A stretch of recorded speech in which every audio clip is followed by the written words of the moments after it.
یہ رات کے تقریباً دوسرے پہر کی شروعات تھی جب مین گیٹ سے گاڑی اندر آئی اور گاڑی کھڑی کرتے ہوئے وہ نیچے اترا تھا۔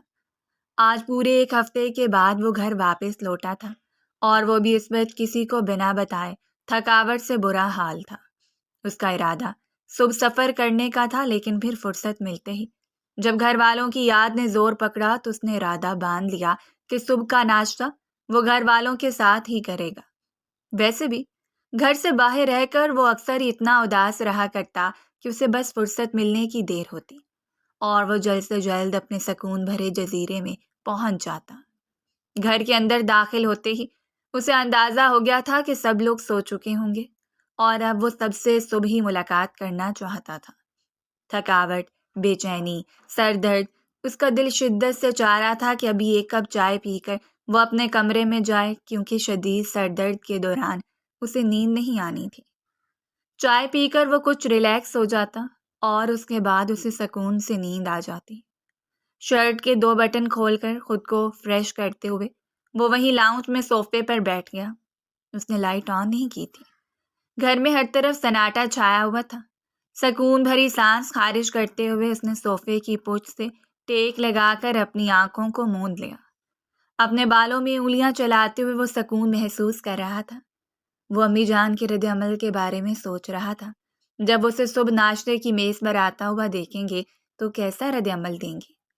ایک خفیف سی مسکراہٹ اس کے چہرے پر بکھری اور خود کو ریلیکس کرتے اور یہ سب کچھ سوچتے ہوئے نہ جانے کب اس کی آنکھ ہلکا سا ڈگمگا گئی۔ اسے اندازہ ہی نہیں ہوا۔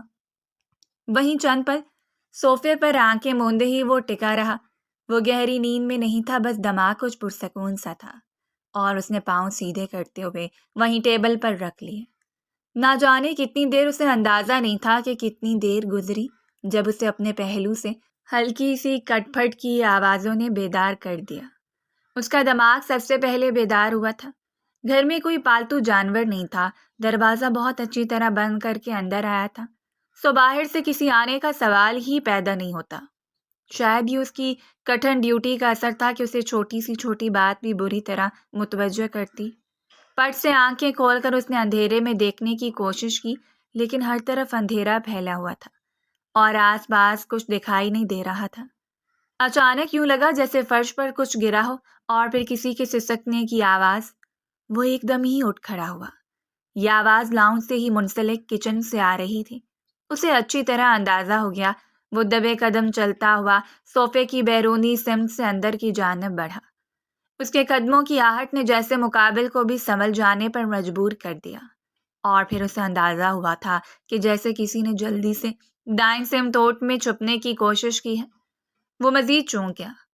کون ہے؟ اس نے اپنے لہجے کو بے حد نرم رکھا تھا۔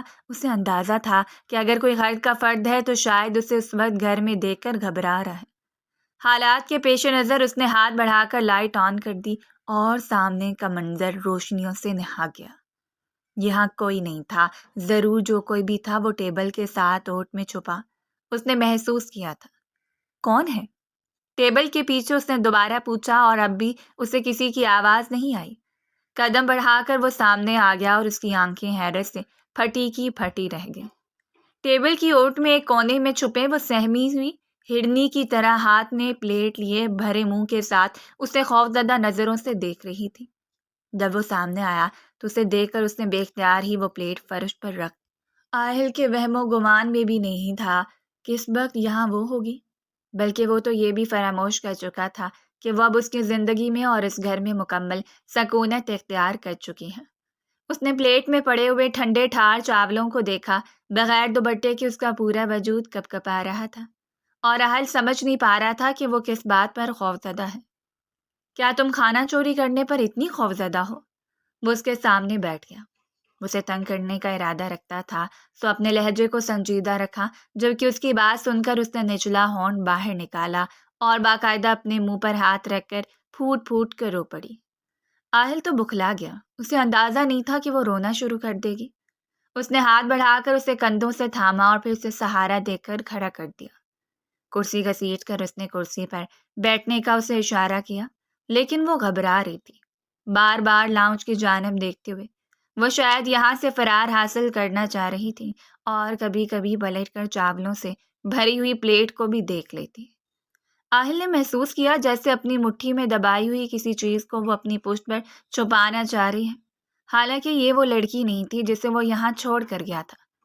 وہ شدید حیرت کا شکار تھا، سمجھ نہیں پا رہا تھا کہ آخر یہ سب کچھ ہو کیا رہا ہے۔ نہ ہی اس نے کسی معاملے پر سنجیدگی اختیار کی، نہ ہی وہ اسے ڈانٹ رہا ہے، تو پھر اس کے بے تحاشا رونے کی وجہ کیا ہے؟ ریلیکس، اگر تمہیں بھوک لگی ہے تو تم یہ سب کچھ کھا سکتی ہو، میں بس دیکھنے آیا تھا کہ کچن میں کون ہے۔ وہ سمجھا کہ شاید وہ اس کی موجودگی سے گھبرا رہی ہے اور اس نے روتے ہوئے آہل کے دونوں ہاتھوں کو تھام لیا۔ یہ پہلا لمس تھا جو نکاح کے بعد وہ دونوں ایک دوسرے کو محسوس کروا رہے تھے۔ آہل اس کے ہاتھوں کی نرم گرفت کو محسوس کرتے ہوئے اس کی آنکھوں میں دیکھتا رہا جو رونے کے باعث سب سرخ ہو چکی تھیں۔ ان میں خوف بھی تھا، لبوں پر کپ کپی تھی۔ مجھے بہت بھوک لگی تھی، پلیز ممانی جان کو مت بتائیے گا کہ میں کھانا نکال کر کھا رہی تھی۔ آہل تو حیرت اور صدمے کا شکار ہو گیا۔ وہ کیسی باتیں کر رہی تھی؟ کھانا نکالنے پر امی جان بھلا اسے کیا کہیں گے؟ شاید وہ لڑکی پاگل ہو چکی تھی۔ اس نے سختی سے اپنے ہاتھ واپس کھینچ لیے۔ بند کرو یہ ڈرامہ۔ وہ سہمتے ہوئے پیچھے ہو گئی۔ تم نے کوئی گناہ نہیں کیا جو امی جان تمہیں سزا دیں گی، بس کھانا نکال کر کھایا ہے اور یہ کوئی بڑی بات نہیں۔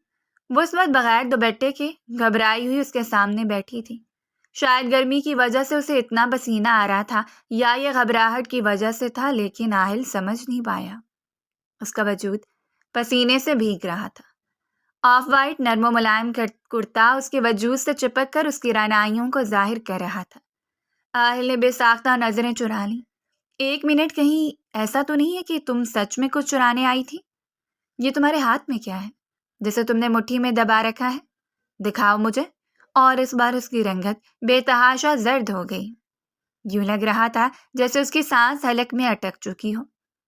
کچھ بھی نہیں۔ اس نے اپنا ہاتھ مزید پیچھے کر لیا اور آہل سے اس کی یہ حرکت چھپی ہوئی نہیں تھی۔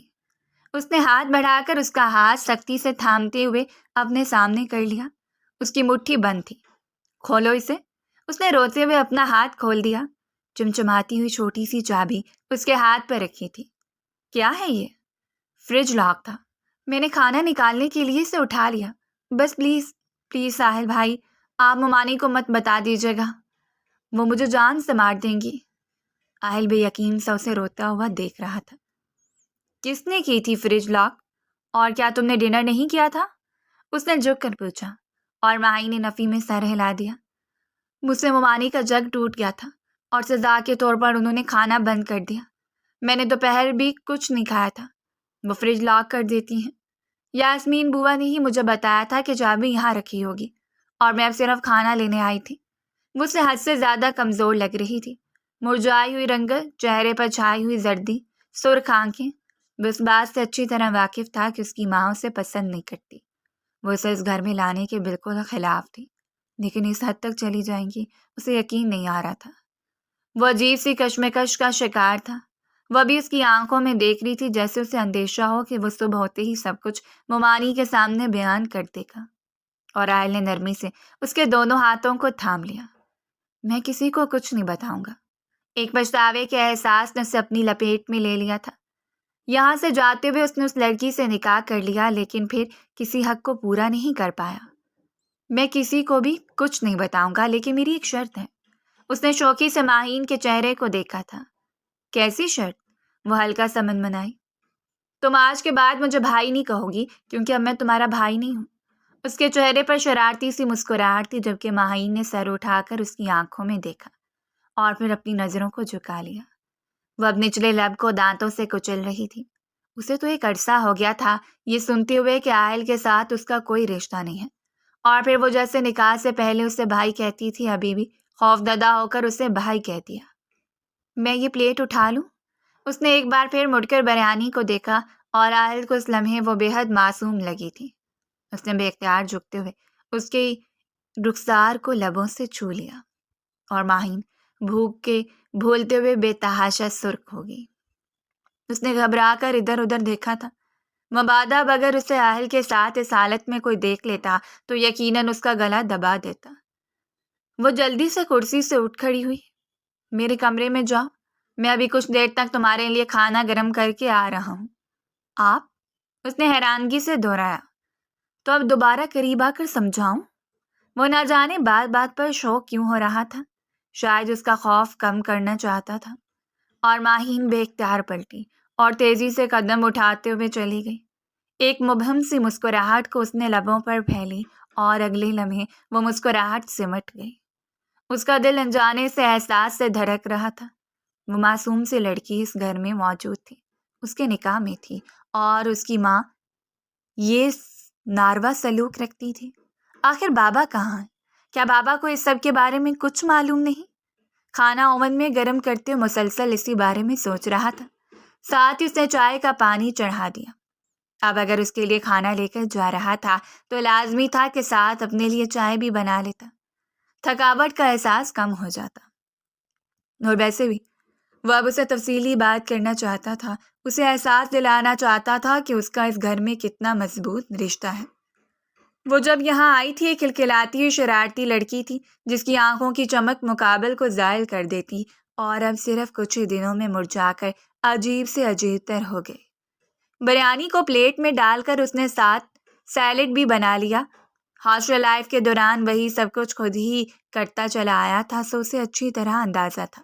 وہ نہیں جانتا تھا کہ ماہی چائے لے گی یا نہیں، سو اس نے چائے صرف اپنے لیے بنائی اور کپ میں ڈال کر سب کچھ ٹرے میں رکھتے ہوئے باہر آیا۔ اگر عدیلہ بیگم اسے اس حالت میں دیکھ لیتی تو یقیناً اس معصوم سی لڑکی کی شامت آ جاتی۔ سیڑھیاں چڑھتے ہوئے وہ دروازے پر ہلکی سی دستک دے کر کمرے میں داخل ہوا۔ وہ شاید اپنا دوپٹہ کمرے سے اٹھا لائی تھی، اس لیے اب اس نے سینے پر مکمل دوپٹہ سجا رکھا تھا اور اس لمحے وہ اسے بے حد معصوم لگ رہی تھی۔ انگلیاں چٹکاتے ہوئے وہ آہل کو دیکھ رہی تھی اور پھر نادیدہ نظروں سے بریانی کو۔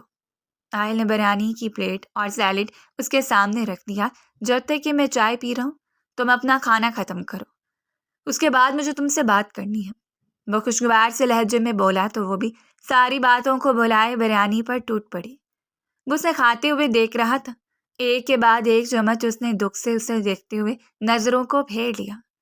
چائے کا آخری گھونٹ ختم کرتے اس نے ٹیبل پر کپ رکھا اور ساتھ ہی ماہی نے اپنا کھانا ختم کر لیا تھا۔ جگ سے پانی اڈیلتے ہوئے اس نے پورا گلاس لبوں سے لگایا اور اب اس کے چہرے پر ایک چمک سی آ گئی تھی۔ آہل کو دیکھ کر وہ ہلکا سا مسکرائی، جیسے اس کا شکریہ ادا کرنا چاہتی ہوں۔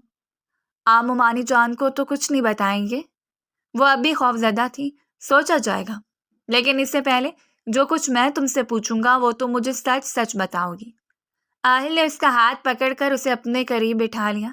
اب اس کے بالکل قریب بیٹھی تھی، اتنا قریب کہ آہل اس کے چہرے کا جائزہ لے رہا تھا، اور پھر اس نے ہاتھ بڑھا کر نرمی سے اس کے دوپٹے کو اس کے وجود سے الگ کر دیا۔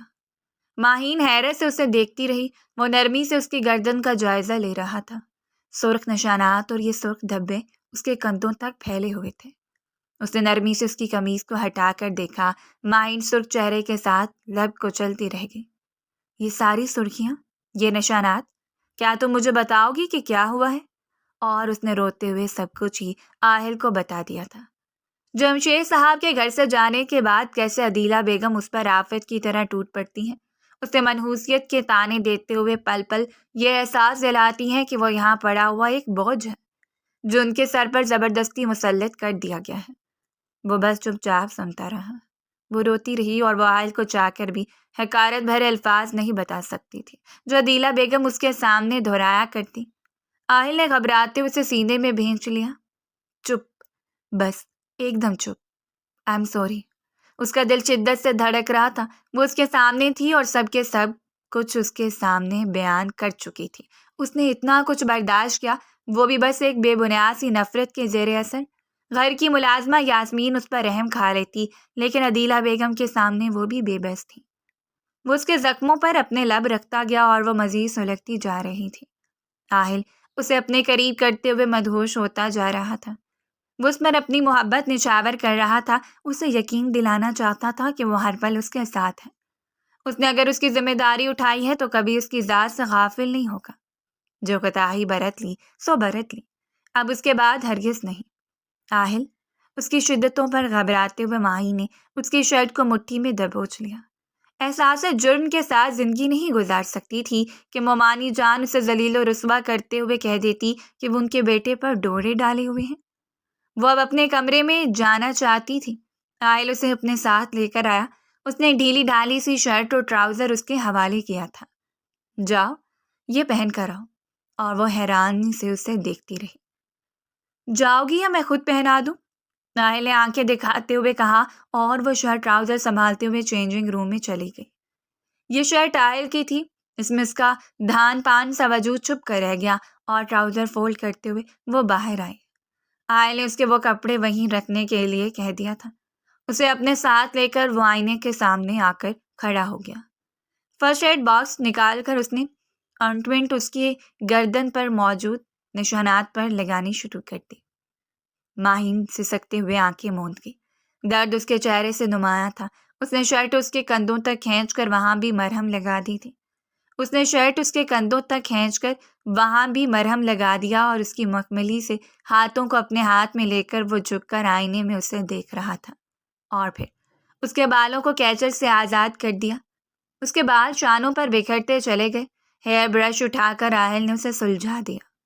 اس گھر میں تمہارے ساتھ جو بھی ہوا اس کے لیے میں معذرت کرتا ہوں، لیکن تم یاد رکھنا یہ جتنا تمہارا گھر ہے باقی سب کا بھی اتنا ہی حق ہے، اور یہ تمہارے شوہر کا گھر ہے۔ آج کے بعد تم یہاں ڈر اور جھجک کے ساتھ نہیں رہو گے۔ اس نے جھک کر اسے اپنے بازو میں اٹھا لیا تھا اور پھر اسے بیڈ پر اپنے قریب ہی لٹا دیا۔ وہ ہچکچاہٹ کا شکار تھی، لیکن آہل کے نرم لمس پر جلد ہی سکون سے آنکھیں موند گئی۔ شاید یہاں آنے کے بعد پہلی بار اسے سکون میسر ہوا تھا۔ یہ سچ تھا کہ وہ آئل کے لیے ابھی محبت کا باعث نہیں تھی، لیکن یہ بھی سچ تھا کہ وہ اس کے لیے کبھی قابل نفرت نہیں تھی۔ وہ اس کی بے پناہ عزت کرتا تھا، خود پر اس کا حق سمجھتا تھا اور اچھی طرح جانتا تھا کہ اسے کس طرح ٹریٹ کرنا ہے۔ اس کے بالوں میں انگلیاں چلاتا رہا جب تک کہ وہ نیند کی گہری وادیوں میں نہیں اتر گئی، اور اس کے نیند میں چلے جانے کے بعد آہل نے تادیر اس کا پرسکون چہرہ دیکھا تھا۔ اس کی بڑی بڑی آنکھیں، چھوٹے سے گلابی لب اور لبوں کے کناروں پر چمکتا ہوا تل، وہ حسن میں بالکل اس کی پھپھو کی طرح تھی۔ اسے اچھی طرح یاد تھا پھپھو بھی اتنی ہی حسین ہوا کرتی تھیں جب تک کہ وہ غلط ہاتھوں میں نہیں سونپی، اور اس نے عہد کر لیا تھا وہ اس معصوم سی لڑکی کو غلط ہاتھوں میں نہیں جانے دے گا۔ جو کر اس نے اسے بازو میں اٹھا لیا اور پھر اسے اس کے کمرے تک لے آیا تھا۔ وہ نہیں چاہتا تھا کہ وہ صبح اس کے کمرے سے برآمد ہو اور اس کی ماں گھر میں طوفان برپا کر دے۔ اسے اپنی بیوی کی عزت بہت عزیز تھی، لیکن اب آگے کیا کرنا ہے اس نے اچھی طرح سوچ لیا تھا۔ وہ یہ نہیں جانتا تھا کہ ابھی اس کی زندگی میں ایسے کون سے موڑ آنے والے ہیں جو حقیقت میں ان کے رشتے کی بنیادوں کو ہلا کر رکھ دیں گے۔ وہ رات اس کے لیے بے حد حسین اور پرسکون تھی۔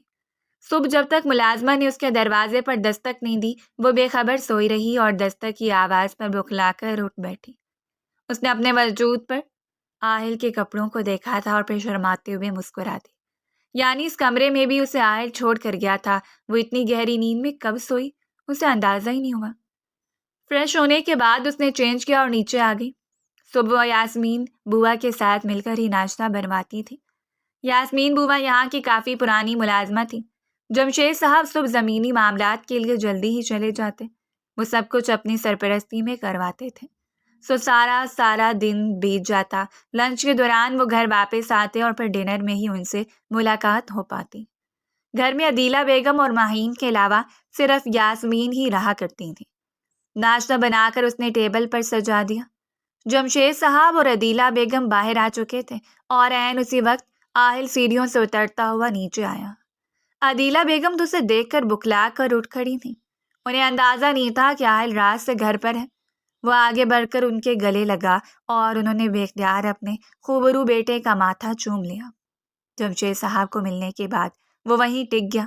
وہ انہیں بتا رہا تھا کہ کیسے وہ رات ہی واپس آ گیا، صرف ان لوگوں کو سرپرائز دینے کے لیے، اور وہ حقیقت میں بے پناہ خوش اور پرجوش تھے۔ عدیلہ بیگم نے اسے کڑی نظروں سے دیکھتے ہوئے اشارہ کیا کہ وہ کچن میں چلی جائے، اور ان کی تیز نظروں کا یہ اشارہ آہل سے چھپا نہیں تھا۔ وہ پلٹنے لگی تھی۔ آہل نے نرمی سے اس کا ہاتھ تھام لیا۔ کہاں جا رہی ہو تم؟ وہ بکھلا گئی۔ عدیلہ بیگم کی تیز نظریں اس پر جمی ہوئی تھیں۔ آہل نے نرمی سے اسے اپنے ساتھ بٹھا لیا۔ سب کے ساتھ مل کر ناشتہ کرو۔ جمشید صاحب مسکراتے ہوئے اپنا ناشتہ کر رہے تھے۔ انہیں حالات کی سنگینی کا اندازہ نہیں تھا، جبکہ عدیلہ بیگم کا چہرہ اس وقت کھڑے تیوروں سے سجا ہوا تھا۔ ان کو بس نہیں چل رہا تھا کہ اس لڑکی کو کچا چبا جاتی۔ اس کی اتنی اوقات کیسے کہ وہ ان کے بیٹے کے ہمراہ بیٹھ کر ناشتہ کر رہی ہے؟ یہ بعد میں ناشتہ کر لے گی، ویسے بھی اسے اتنا جلدی ناشتہ کرنے کی عادت نہیں ہے، عدیلہ بیگم نے عاہل کا چہرہ دیکھتے ہوئے کہہ دیا۔ کوئی بات نہیں، اب اسے عادت ڈالنی چاہیے، کیونکہ بیوی اچھی لگتی ہے اپنے شوہر کے ساتھ مل کر کھاتے ہوئے۔ اس نے یہ بات بالکل ہلکے انداز میں کی تھی، اور عدیلہ بیگم نے اس بات کو کیسے لیا تھا یہ ان کا دل جانتا تھا۔ کسی بوجھ کی طرح یہ بات ان کے کندھوں پر آ گری، لیکن ابھی انہیں سنبھلنے کا موقع نہیں ملا تھا جب باہر سے جمشید صاحب کو دیکھتے ہوئے دوسرا شوشہ چھوڑ دیا۔ بابا، اس بار خاص مقصد کے لیے یہاں آیا ہوں۔ میں رخصتی کا ارادہ رکھتا ہوں، کیونکہ میرے خیال میں اب رخصتی کر لینی چاہیے۔ نکاح کو 6 ماہ گزر چکے ہیں، اور ویسے بھی ماہین ہمارے گھر میں ہی رہتی ہیں۔ ہرگز نہیں، تم یہ خیال بھی اپنے دل سے نکال دو کہ یہ لڑکی تمہارے ساتھ رخصت ہو کر تمہارے کمرے تک جائے گی۔ تمہاری منقوہ ہے، اس کے لیے اتنا ہی بہتر ہے۔ عدیلہ بیگم تڑک کر اس کے منہ پر جواب مارتے ہوئے اٹھ کھڑی ہوئی تھی۔ کیا ہوا بیگم؟ بیٹھ جاؤ، بیٹھ کر بات کرتے ہیں۔ جمشید صاحب کو بھی اچھا نہیں لگا تھا، لیکن اس وقت ممانی جان اسے جن جن نظروں سے دیکھ رہی تھی، اس کے لیے تو ایک لقمہ بھی اپنے حلق سے اتارنا زہر کھانے کے برابر تھا۔ یعنی کہا میں نے اپنی مرضی سے کیا ہے، جس میں آپ لوگوں کی شمولیت بھی تھی، تو اب رخصتی میں بھی آپ لوگوں کی شمولیت چاہتا ہوں۔ مما، اور یہ کوئی انوکھا کام نہیں ہے جو آپ اتنا بخلا رہی ہیں۔ اپنی آواز آہستہ رکھو آہل۔ اس لڑکی نے تم پر کون سا جادو کر دیا ہے جو یوں تم اس کے دیوانے ہو چکے ہو؟ نکاح تو 6 ماہ سے ہو چکا ہے، لیکن تم نے کبھی پلٹ کر اس کی شکل تک نہیں دیکھی۔ لیکن وہ آہل تھا، اس نے نرمی سے سارا معاملہ سلجھا لیا۔ اس نے ماہین کا نام بھی نہیں آنے دیا تھا، لیکن عدیلہ بیگم اپنی ضد پر قائم رہی۔ انہوں نے کہہ دیا تھا کہ جب تک وہ نہیں جائیں گی رخصتی نہیں ہوگی۔ ماہین کی حالت پیش نظر آہل کو پھر وقت خاموشی اختیار کرنا پڑی۔ اس روز وہ سارا دن گھر میں ہی رہا۔ سارا دن اس نے ایک ایک بات پر نظر رکھی تھی۔ ماہین کچن کے بعد گھر کی صفائی کرتی ہوئی دکھائی دی، اور پھر اس نے اپنے سارے کام ختم کیے تو اپنے کمرے میں بند ہوئی، اور پھر کمرے سے نکلنے کی اسے اجازت ہی نہیں تھی۔ آہل نے کچھ عرصہ پہلے ہی پارٹنرشپ پر اپنا بزنس سٹارٹ کیا تھا، جو بہت اچھی طرح سے چل رہا تھا، اور اسی بزنس سے ان کے حالات کافی حد تک بدل دیے تھے۔ گاؤں میں بابا کی اچھی خاصی زمینیں بھی تھیں، لیکن وہ شروع سے ہی بزنس میں آنا چاہتا تھا، اس لیے علی حسن نامی دوست کے ساتھ مل کر اس نے بزنس کی بنیاد رکھی، اور اب ان دونوں کے درمیان یہی معاہدہ ہوا تھا۔ 1 ماہ کے لیے جہاں سارے معاملات علی سنبھالے گا، وہیں 1 ماہ کے لیے سارے معاملات وہ خود سنبھالے گا۔ تاہم کسی بھی میٹنگ کے لیے اگر انہیں جانا ہوتا تو آہل خود جاتا، کیونکہ علی کا اس میں اتنا ایکسپیرینس نہیں تھا۔ اس شام وہ گھر سے باہر نکلا، جاتے اس نے عدیلہ بیگم کو بتا دیا تھا کہ وہ اپنے دوست سے ملاقات کرنے کے لیے جا رہا ہے۔ ڈنر کے بعد واپس آئے گا، اور عدیلہ بیگم تو جیسے کب سے موقع کی تلاش میں تھی۔ انہیں تو اپنا غصہ کسی صورت نکالنا تھا، اور انہیں موقع بھی مل گیا۔ اس روز وہ اس کے کمرے میں گئی، اور یہ اس کی بدقسمتی تھی یا جو بھی، اس وقت وہ آئل کی شرٹ کو تھامے آئینے کے سامنے کھڑی مسکرا رہی تھی۔ عدیلہ بیگم نے ایک نظر آئل کی شرٹ پر ڈالی، اور پھر آگے بڑھ کر اس کے بالوں کو سختی سے نوچ لیا گیا تھا۔ یہاں تو میرے بیٹے کو سہانے سپنے سجا رہی ہو، تمہیں لگتا ہے کہ یہ سب کچھ اتنا آسان ہے، اور میں اتنی آسانی سے ہونے دوں گی؟ اس کے بالوں کو سختی سے جھنجھوڑتے ہوئے انہوں نے اس کے چہرے پر تھپڑ رسید کر دیا تھا، اور وہ جو محبت کی حسین سپنوں میں کھوئی ہوئی تھی، ایک دم سے حقیقت بھری دنیا میں آ کر بکھلا گئی۔ اس نے سوچا نہیں تھا کہ آہل گھر پر نہیں ہے، اور وہ ممانی جان کی نفرت کا نشانہ بن جائے گی۔ وہ ممانی جان، ایسا نہیں ہے، میں نے آہل کو کچھ بھی نہیں کہا۔ وہ روتے ہوئے انہیں یقین دلا رہی تھی، لیکن عدیلہ بیگم کب اس پر رحم کھانے والی تھی؟ وہ ایسی لڑکی تھی جو زبردستی ان کے سر پر مسلط ہو گئی۔ پہلے اس کی ماں یہاں رہی، اور اب وہ اس کی ماں خود تو مر چکی تھی، لیکن جاتے جاتے بھی یہ بوجھ ان کے سر پر ڈال گئی، جس کے نشانے میں ان کا اکلوتا بیٹا آ گیا، جس کی خوشی کے لیے انہوں نے نہ جانے کون کون سے سپنے دیکھے تھے۔ انہیں ہمیشہ سے ہی اپنی نند سے خدا واسطے کا بیر تھا، وہ جمشید صاحب کی جس طرح لاڈلی تھی، انہیں یہ سب کچھ یہ کام نہیں بھاتا تھا۔ بمشکل انہوں نے جمشید صاحب کو راضی کیا، اور اسے لیاقت نامی شخص کے حوالے کیا، اور اس گھر سے اس کے رخصت ہونے کے بعد انہوں نے اپنی نند کے لیے اس گھر کے دروازے بند کرنے شروع کر دیے، اور آہستہ آہستہ اسے جمشید صاحب کے دل سے نکالنے میں بھی کامیاب ہوگی۔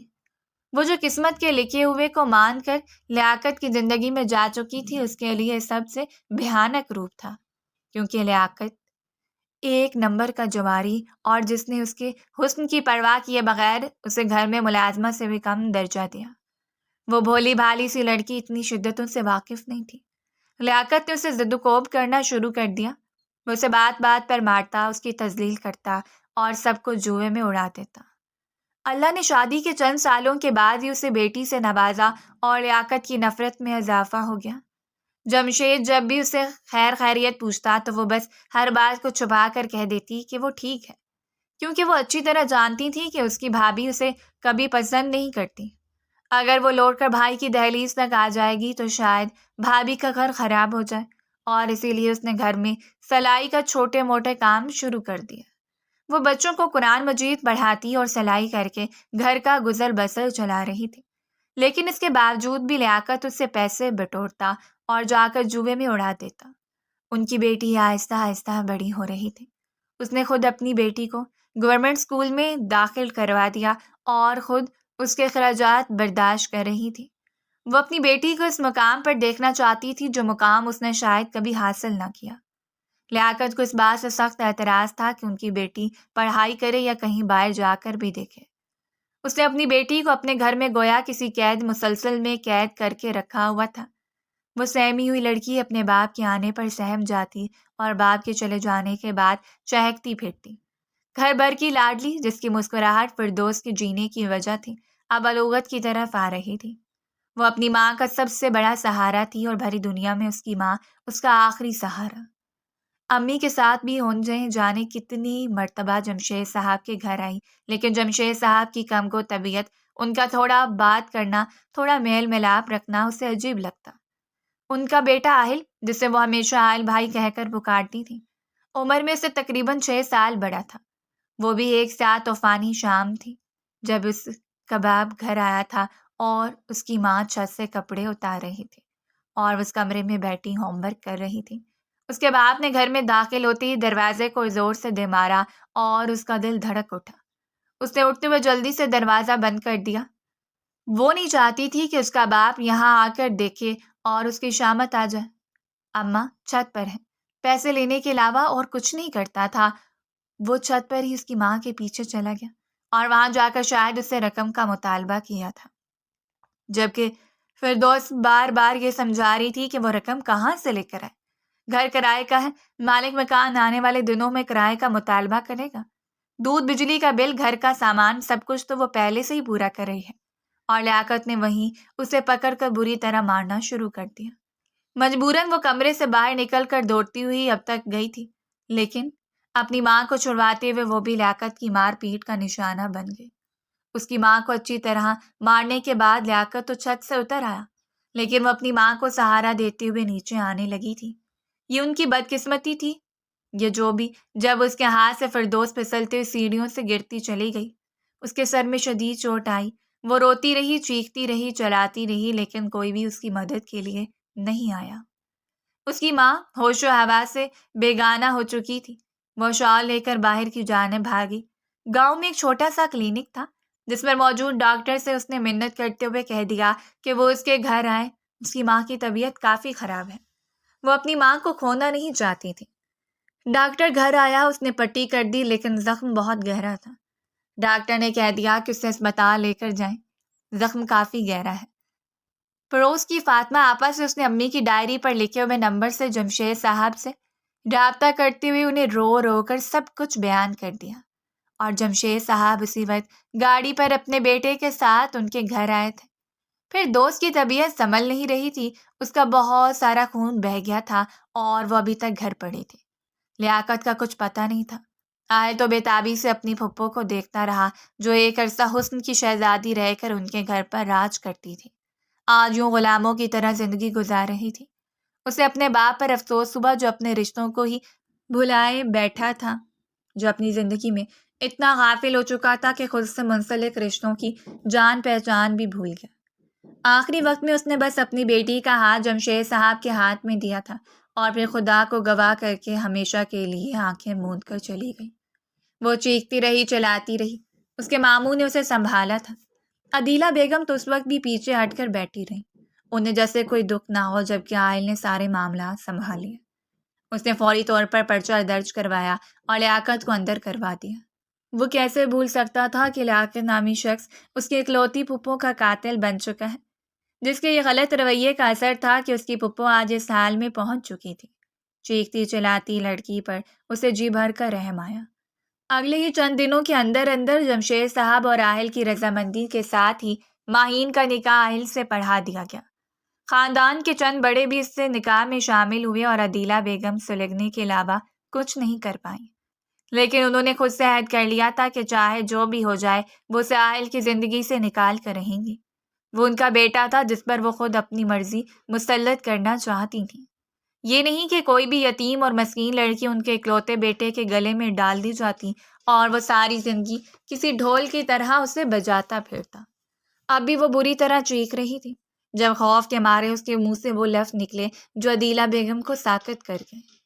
یہ انہوں نے خود مجھے پہننے کے لیے دی تھی کل رات جب میں ان کے کمرے میں، اور اس نے اپنی زبان کو روک لیا۔ اس نے شدید خوف اور دہشت میں اپنے بچاؤ کے لیے یہ کہا تھا، لیکن وہ یہ نہیں جانتی تھی کہ حالات کی گھسیٹتی ہوئی باہر لے کر آئی اور پھر سارے ملازمین کو اکٹھا کر لیا۔ اس نے چیخ چیخ کر بتایا تھا کہ یہ بد کردار لڑکی کسی کے ساتھ رات رنگین کر چکی ہے۔ جیسے اس کی ماں کی عزت کی کوئی پرواہ نہیں تھی، ویسے اسے بھی کوئی پرواہ نہیں ہے۔ کسی اور کے ساتھ راتیں گزار کر وہ اس کے الزام ان کے بیٹے کے سر پہ ڈال رہی تھی اور وہ روتی چیختی چلاتی رہی۔ وہ بار بار کہتی رہی، ایسا نہیں ہے ممانی جان، آپ غلط سمجھ رہی ہیں، میں بے قصور ہوں، میں بالکل پاک دامن ہوں۔ یاسمین اسے دیکھتے ہوئے منہ چھپائے رو رہی تھی۔ اس کے بس نہیں چل رہا تھا کہ وہ آگے بڑھ کر اسے عدیلہ بیگم کے ساتھ گرفت سے آزاد کروا دیتی۔ چوکیدار اور گھر میں سودا صرف لانے والا نوخیز سا لڑکا اسے مانی خیز نظروں سے دیکھتے ہوئے واپس پلٹ گئے۔ اس کی عزت تباہ و برباد ہو چکی تھی۔ بتاؤ، کون ہے وہ جس کے ساتھ تم رات بھر رہی ہو اور اس کا الزام میرے بیٹے پر ڈال رہی ہو؟ بتاؤ، کون تھا جسے تم نے کمرے میں بلا رکھا تھا؟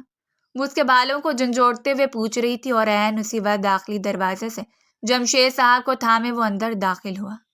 اس کے قدم دہلیز پر جم چکے تھے۔ وہ سیڑھی کے آخری زینے پر عدیلہ بیگم کے ہاتھوں مار کھا رہی تھی۔ وہ چیخ پڑا، امی جان! سب ایک پل میں اس کی جانب متوجہ ہوئے۔ وہ اپنی دوست کی طرف تھا، لیکن جمشید صاحب کی طبیعت کچھ بوجھل تھی تو انہیں لے کر گھر واپس چلا آیا۔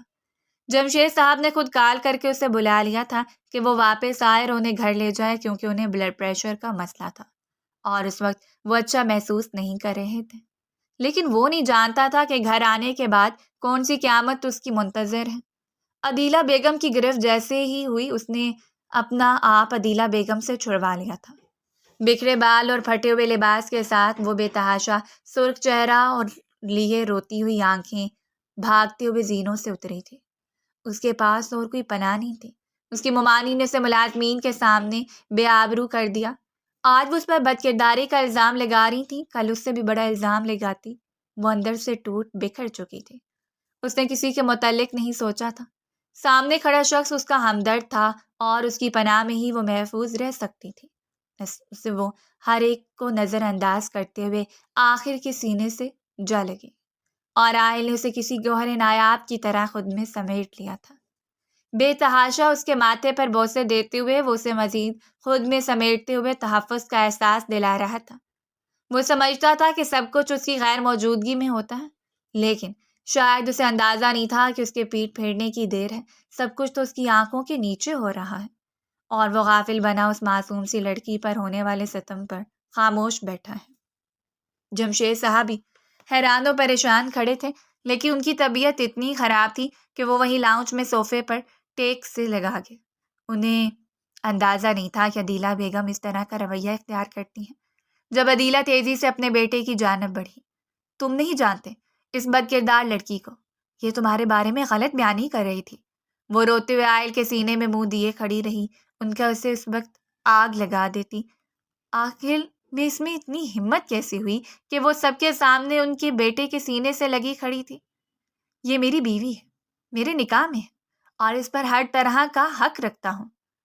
خبردار، اگر آج کے بعد گھر کے کسی بھی فرد نے اس کی جانب میلی آنکھ سے بھی دیکھا، میں ہر رشتے کا لحاظ بھول جاؤں گا۔ امی جان، اگر آپ میرے لیے قابل عزت ہیں تو اس کی عزت کرنا بھی مجھ پر فرض ہے، اور میں کبھی کسی کو اجازت نہیں دوں گا کہ کوئی اس کی جانب ہاتھ بڑھائے۔ رہی بات رخصتی کی تو میں اسے ابھی اور اسی وقت رخصت کروا کر اپنے کمرے میں لے کر جا رہا ہوں۔ میں دیکھتا ہوں کہ کون مجھے روکتا ہے۔ آج کے بعد یہ اس گھر میں جمشید علی کی بھانجی نہیں۔ اس نے پلٹ کر سب کو ایک نظر دیکھا تھا۔ جمشید صاحب نے سرخ چہرہ جھکا لیا۔ آج کے بعد یہ اس گھر میں میری بیوی کی حیثیت سے رہے گی، میری شرعی اور قانونی بیوی، اور اگر اس کے ساتھ کسی نے برا کرنے کا سوچا بھی تو میں یہ گھر چھوڑ کر ہمیشہ کے لیے چلا جاؤں گا، اور یہ میرا آخری فیصلہ ہے۔ وہ اتنے تیز لہجے میں دھاڑا تھا کہ گھر کے در و دیوار سہم گئے۔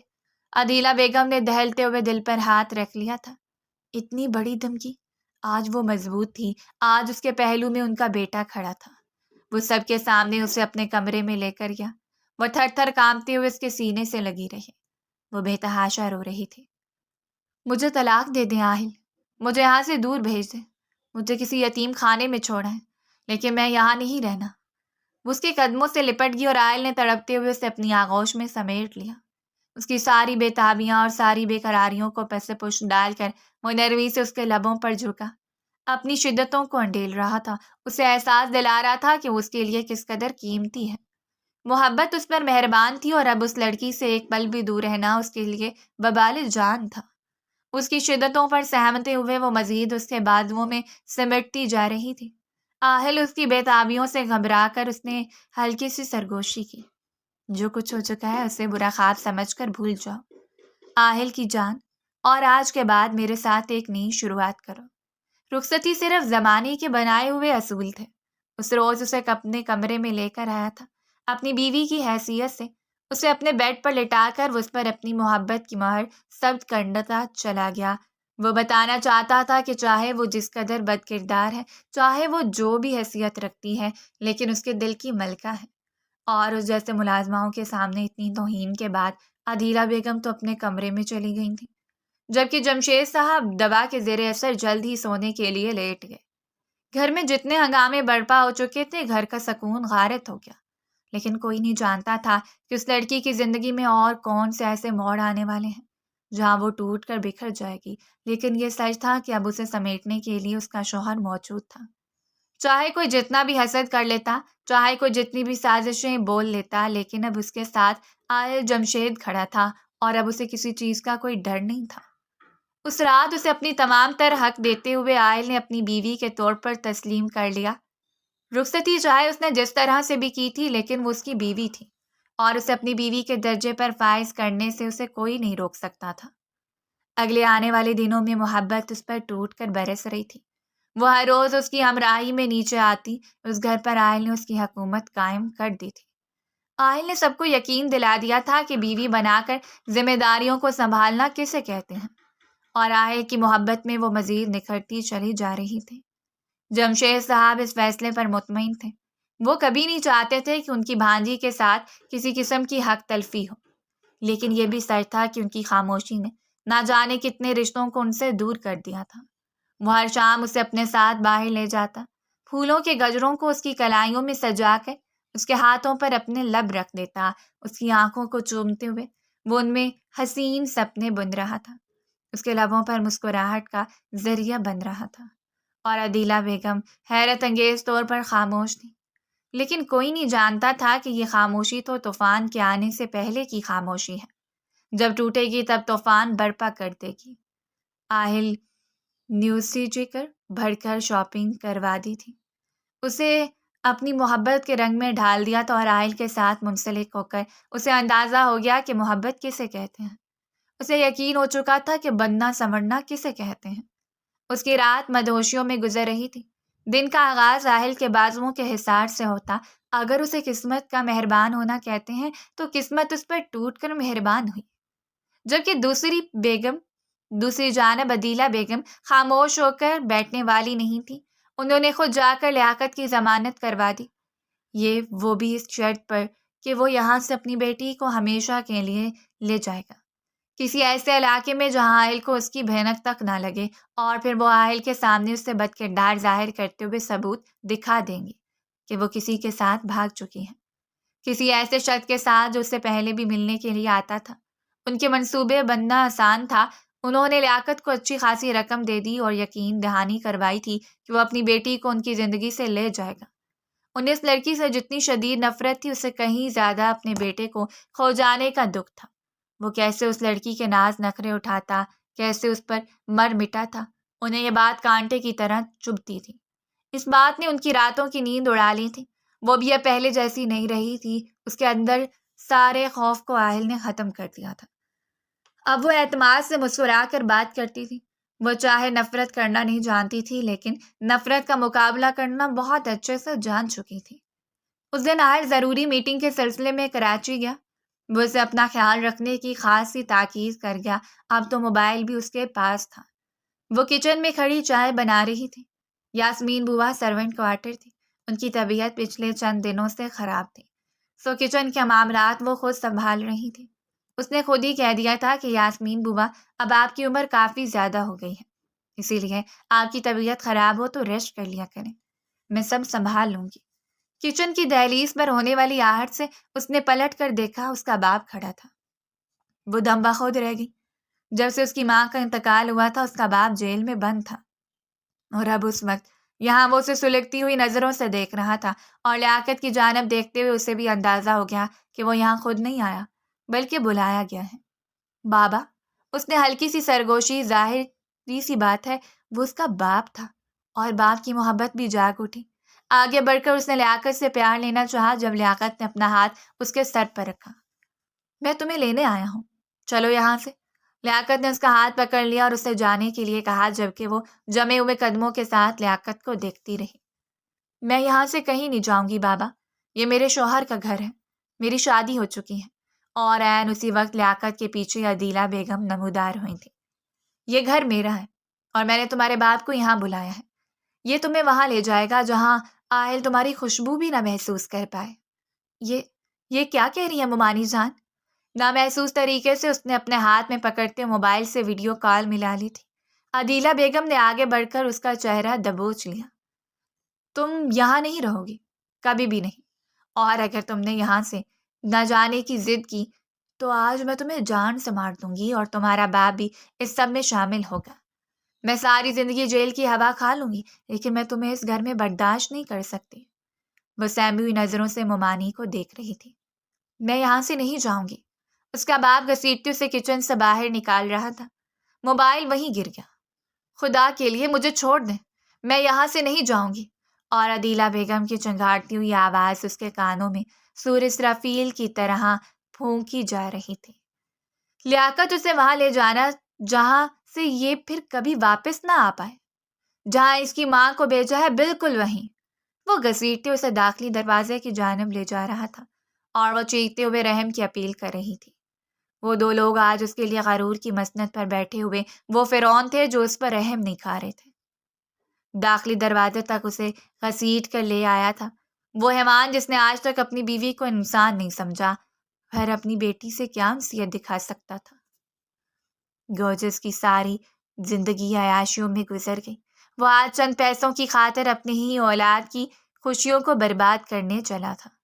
عدیلہ بیگم نے جلدی سے آگے بڑھ کر دروازہ کھولا، اور سامنے کھڑے جمشید خان کو دیکھ کر اس کی جان حلق میں اٹک گئی تھی۔ آج سے پہلے کبھی جمشید خان اس وقت گھر نہیں آیا۔ اس نے سارا بندوبست کرنے کے بعد یہ ڈرامہ رچایا تھا، تو اب جمشید خان کے آنے کا تو سوال ہی پیدا نہیں ہوتا تھا۔ اس کے چہرے کی زرد رنگت اور جمشید خان کی بے تحاشا سرخ نظریں، آج پہلی بار اس کے خون نے جوش مارا تھا، اور اس نے آگے بڑھ کر ایک زناٹے دار تھپڑ عدیلہ کے منہ پر دے مارا۔ حیرت اور بے یقینی اسے اپنے شوہر کو دیکھتی رہی، جس نے آج تک سر اٹھا کر اس سے بات نہیں کی تھی۔ کیسے آج وہ اس کے منہ پر تھپڑ مار رہا تھا؟ لیاقت خود ہی اسے لینے آیا ہے، اس نے بہانہ بنانا چاہا۔ خاموش، خبیث عورت، اور تم؟ وہ آگے بڑھ کر لیاقت کا گریبان پکڑ چکے تھے، اور لیاقت پہلے ان کے غصے سے واقف تھا۔ ابھی تو شاید ان کی بہن کی زندگی کی بربادی ان کے ذہن سے نہ مٹی ہو، جب وہ ایک اور گناہ کرنے جا رہا تھا۔ نہ جانے کتنے تھپڑ انہوں نے لیاقت کے منہ پر مارے، لیکن اب وہ ادھیر عمر کے ہو چکے تھے۔ اب ان کے بازو میں اتنی سکت نہیں تھی کہ لیاقت کا مقابلہ کر پاتے۔ انہوں نے لیاقت کو دھکیلا اور وہاں سے بھاگ گیا۔ باہر اس کی موٹر سائیکل کھڑی تھی۔ اس سے پہلے کہ جمشید صاحب عدیلہ بیگم سے مزید مغز ماری کرتے، جب لڑکھڑا کر گرتی ہوئی مہین نے انہیں چیخ کر پکارا تھا اور وہ جلدی سے اس کی جانب دوڑتے چلے گئے۔ عین وقت پر اس کی کال آہل کے نمبر پر جا لگی، یا شاید اس کی خوش قسمتی تھی، آہل نے ہی جمشید صاحب کو بتایا مجھے دے جائے گا، اور وہ عین وقت پر پہنچ گئے۔ انہوں نے سب کچھ اپنی آنکھوں سے دیکھ لیا تھا۔ وہ جو عدیلہ بیگم کی شخصیت سے متاثر تھے، ان کی فطرت پر کبھی شک نہیں کرتے تھے، اپنی بیوی کا یہ روپ دیکھ کر حیرت زدہ رہ گئے۔ اب انہیں احساس ہوا تھا کہ انہوں نے کسی طرح خاموشی سے رشتوں کا قتل کر دیا۔ مرد اگر گھر میں رہ کر مردانگی نہیں دکھاتا، گھروں کے سر پر آ جاتی ہیں، اور وہ گھر اور رشتے اپنی بنیادوں پر سلامت نہیں رہتے۔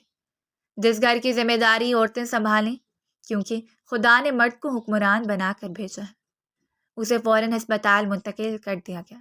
آئل بھی فوراً نکل آیا تھا۔ تقریباً 3 گھنٹوں کے سفر کے بعد وہ واپس پہنچ گیا۔ یہ تو سر شکر کہ وہ بالکل ٹھیک تھی۔ لیاقت نے اس کا کچھ نہیں بگاڑا تھا۔ اب یہ مکافات تھا یا جو بھی، بکھلاہٹ میں وہاں سے موٹر سائیکل لے کر لیاقت نکلا تو بڑے حادثے سے دوچار ہو گیا۔ گاڑی اس کے نچلے جسم کو بری طرح کچل کر چلی گئی تھی۔ لوگوں نے اسے لاوارث سمجھ کر اسپتال منتقل کر دیا گیا۔ وہ بالکل مفلوج ہو چکا تھا، اور ساری زندگی اس نے کمایا ہی کیا تھا کہ کوئی رشتہ مشکل وقت میں اس کے ساتھ آ کھڑا ہوتا۔ جب اسے ہوش آیا تو وہ اسپتال کے کمرے میں موجود تھے۔ آئل اس کے قریب کھڑا مسکرا کر اسے دیکھ رہا تھا۔ اسے نم آنکھوں سے آئل کو دیکھا۔ ایک بار پھر بچ گئی ہوں میں، وہ ہلکا سا منمنائی تھی، اور آئل نے جھک کر اس کے ماتھے پر بوسہ دے دیا۔ جب تک میں زندہ ہوں تمہیں کچھ نہیں ہو سکتا۔ جمشید صاحب بھی وہیں موجود تھے۔ مجھے معاف کر دینا بیٹا، میں اس گھر میں رہتے ہوئے تمہاری حفاظت نہیں کر پایا، لیکن اب میں تم سے وعدہ کرتا ہوں، نہ صرف تمہارا بلکہ اپنے ہونے والے پوتے پوتی کا بھی بہت اچھے سے خیال رکھوں گا۔ اچھا باپ نہ صحیح، اچھا ماموں اور اچھا بھائی نہ صحیح، لیکن اچھا دادا بن کر دکھاؤں گا۔ ان کا دل رو رہا تھا، ان کی آنکھیں رو رہی تھیں، اور بے اختیار انہیں روتا ہوا دیکھ کر وہ آئل کو دیکھتی رہ گئی، اور اس نے اس بات میں سر ہلا دیا۔ ڈاکٹرز نے کنفرم کیا تھا کہ وہ ماں بننے والی ہیں۔ آئل سرشار سا اسے دیکھتے ہوئے مسکرا رہا تھا۔ ہسپتال سے ڈسچارج کروانے کے بعد وہ اسے اپنے ساتھ اپنے خریدے ہوئے فلیٹ میں لے کر گیا۔ جمشید صاحب نے اسے اجازت دے دی تھی، اور اب وہ اسے وہاں رکھنا ہی نہیں چاہتا تھا۔ سب سے پہلے وہ اسے شاپنگ مال میں لے آیا۔ یہاں سے اس کی من پسند ساڑی اسے دلوا کر بیوٹیشین کے پاس لے کر گیا۔ سمجھو کہ آج تم رخصت ہو کر میرے گھر آ رہی ہو۔ وہ ہلکی سی سرگوشی سے اسے مسکرانے پر مجبور کر رہا تھا۔ بیوٹیشین نے اسے سنوارتے ہوئے اتنا حسین میک اپ کیا کہ باہر کھڑا آئل اسے پہچان نہیں پایا۔ اپنے دل کے سراپے میں اپنے بالوں کی وہ پشت پر بکھیرے وہ اتنی حسین لگ رہی تھی کہ وہ بے اختیار اس کا حسین و جمیل چہرہ دیکھتا رہا، اور پھر ہاتھ پھیلا کر اسے گاڑی تک لے آیا۔ اس کا سراپا ساڑی میں مزید دلکش نمایاں ہو رہا تھا، اور آئل نے کبھی نہیں سوچا تھا وہ اتنی حسین ہوگی، اور اب اس کی ہمراہی میں ماں بننے کے احساس کے ساتھ تو اسے کسی جہان کی ابصرہ لگ رہی تھی۔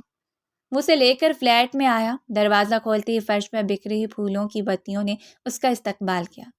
اس نے آئل کو چمکتی ہوئی نظروں سے دیکھا تھا۔ میرے لیے تو آج میری دلہن کے طور پر میرے گھر آ رہی ہیں، اتنا تو حق بنتا ہے آپ کے شوہر کا۔ وہ اسے مسکراتے ہوئے کمرے تک لے آیا تھا، اور کمرے کا منظر اس سے بھی زیادہ دل فریب تھا۔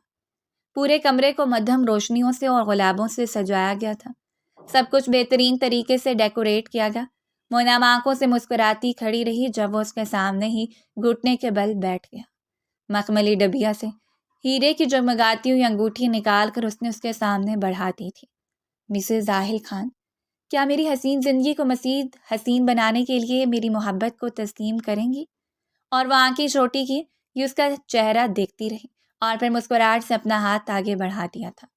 محبت اس پر مہربان تھی۔ اب کوئی دکھ، کوئی اندیشہ، کوئی خدشہ ان کی زندگی میں شامل نہیں تھا۔ وہ بھلا کیسے اس محبت کو تسلیم نہ کرتی؟ اس کا دل مچل رہا تھا۔ آئل نے اسے اپنے بازوؤں کے حصار میں لے لیا۔